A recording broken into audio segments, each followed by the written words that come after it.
दोस्तों, आप देख रहे हैं सुंदर विहार। आज संडे है और मैं हाजिर हूँ संडे कमेंट बॉक्स लेकर के।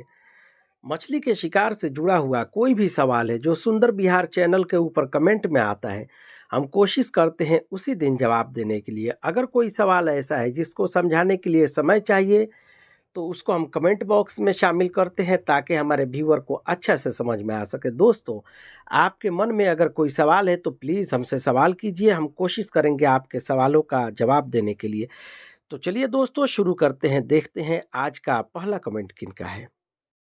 आज का पहला कमेंट है कयूम शेख की तरफ से। लिखते हैं कि रोहू और मिर्गल दोनों मछलियों में से कौन सी मछली लाभदायक होती है, और हाँ, आहेर मछली के बारे में कुछ फ़ायदे वाली बातें बताइए। देखिए सर, रोहू और मिर्गल दोनों अपनी जगह पे ठीक हैं, लेकिन लोग रोहू मछली को खाना ज़्यादा पसंद करते हैं। इसका वजह है, इसका स्वाद भी अच्छा होता है, टेस्ट भी अच्छा होता है, और दूसरा ये है कि इस मछली को खाने से ज़्यादा मोटापा नहीं बढ़ता है और शरीर के अंदर जो चर्बी होता है वो कम होता है। इसके अलावा जो मिनरल्स और विटामिन मिलता है और मछलियों में, उसके मुकाबले इस मछली में थोड़ा ज़्यादा मिलता है। इसमें विटामिन सी भी मिलता है। इसलिए रोहू मछली लोग ज़्यादा पसंद करते हैं और रोहू मछली को खाना ज़्यादा फायदेमंद है। अगला कमेंट है BLS एंगलर की तरफ से। लिखते हैं कि रिवर में शैवाल से शिकार करने जाता हूँ, लेकिन कालीबोस रिएक्शन देती है, हुक नहीं पकड़ती है। कितना दूर और गहराई में हुक डालने से शिकार होगा?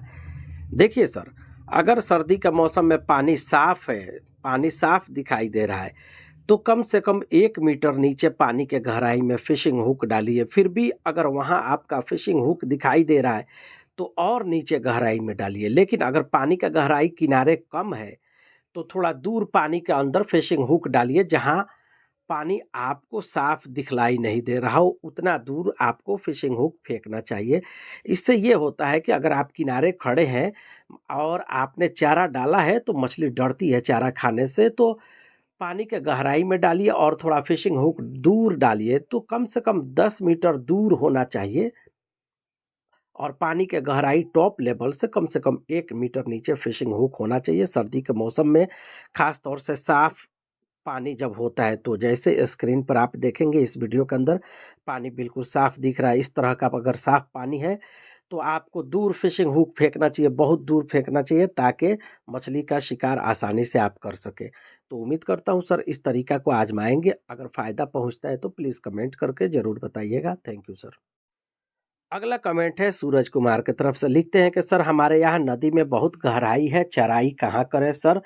रोहू फिश के लिए बहुत है, लेकिन कोई आइडिया बताइए। देखिए सर, नदी के अंदर रोहू मछली का शिकार करने के लिए ग्राउंड बेट यानी चराई देते हैं, ताकि मछली इकट्ठा हो शिकार करने के लिए। तो सपोज डैट मान लीजिए आप, अगर आपके दाहिने साइड से पानी बाएं साइड की तरफ बह करके आ रहा है, नदी के पास आप खड़े हैं और दाहिने हाथ की तरफ से पानी बाएं हाथ की तरफ जा रहा है, तो जहां आप खड़े हैं, जहां आप शिकार करना चाहते हैं, उससे कम से कम 10 या 15 मीटर दूर दाहिने साइड में जिधर से पानी बह के आ रहा है, उधर आप चराई थोड़ा सा डालेंगे और यहाँ शिकार करेंगे। इसका नतीजा क्या होता है कि पानी के धार के साथ में धीरे धीरे पानी बह करके आप ही के तरफ आएगा।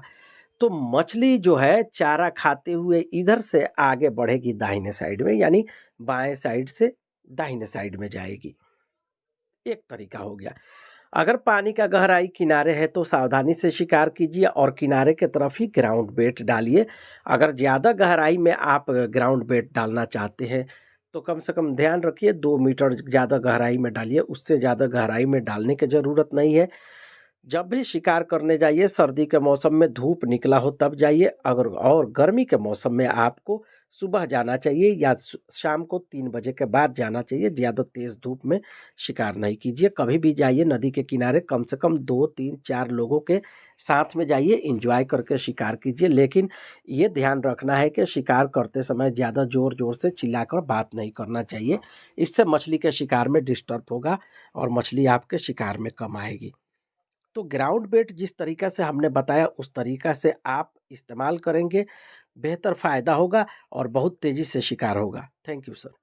अगला कमेंट है सिराज अजयकर के तरफ से, लिखते हैं कि मिर्गल मछली के वहाँ रोहू क्यों नहीं रहती। देखिए सर, इसका कारण है दोनों का चारा जो है, चारा खाने का पसंद जो है अलग अलग होता है। इसके अलावा रोहू मछली जो चारा पसंद करती है वो मिर्गल मछली कम पसंद करती है, और मिर्गल का चारा रोहू मछली कम पसंद करती है। और दूसरा कारण यह है कि रोहू मछली जो है पानी के मिडिल हिस्सा में ज़्यादा तैरना पसंद करती है, लेकिन मिर्गल मछली अक्सर पानी के निचले सतह में रहती है। जब उसको थोड़ा ऑक्सीजन लेना होता है तो पानी के ऊपर सतह में आती है। और इनका अलग-अलग ग्रुप भी होता है। मिर्गल अपने ग्रुप के साथ में मछलियों के साथ में रहती है और रोहू मछली अपने ग्रुप की मछलियों के साथ में रहती है। बाय चांस ये आपस में टकराती हैं, लेकिन ये अलग-अलग फिर हो जाती है। मतलब कहने का मतलब कि एक जगह ये इकट्ठा थोड़ी देर के लिए होती हैं, लेकिन फिर ये अलग-अलग हो जाती है अपने ग्रुप और अपने दोस्तों के साथ में। यही कारण है कि दोनों मछलियाँ मिर्गल और रोहू एक जगह इकट्ठा नहीं रहती हैं। Thank you sir. अगला कमेंट है उपेंद्र नेपाल के तरफ से, लिखते हैं कि which time is better for fishing. देखिए सर, सर्दी के मौसम में धूप निकला हो तब शिकार कीजिए, और गर्मी के मौसम में कम धूप निकला हो तब शिकार कीजिए। यानी सुबह में शिकार कीजिए या थोड़ा धूप कम हो जाए तब शिकार कीजिए, तो धूप के परेशानी से भी बचेंगे, बेहतर शिकार भी मिलेगा। क्योंकि मछली ज़्यादा तेज़ धूप होने की वजह से ऊपर नहीं रहती हैं, इसका ख्याल कीजिएगा। और गर्मी का मौसम में शिकार करने का बेहतर तरीका सुबह या शाम को है। दोस्तों, वीडियो काफ़ी लंबा हो रहा है, मैं कोशिश करूँगा अगले कमेंट बॉक्स में और कमेंट बनाने के लिए। Thank you.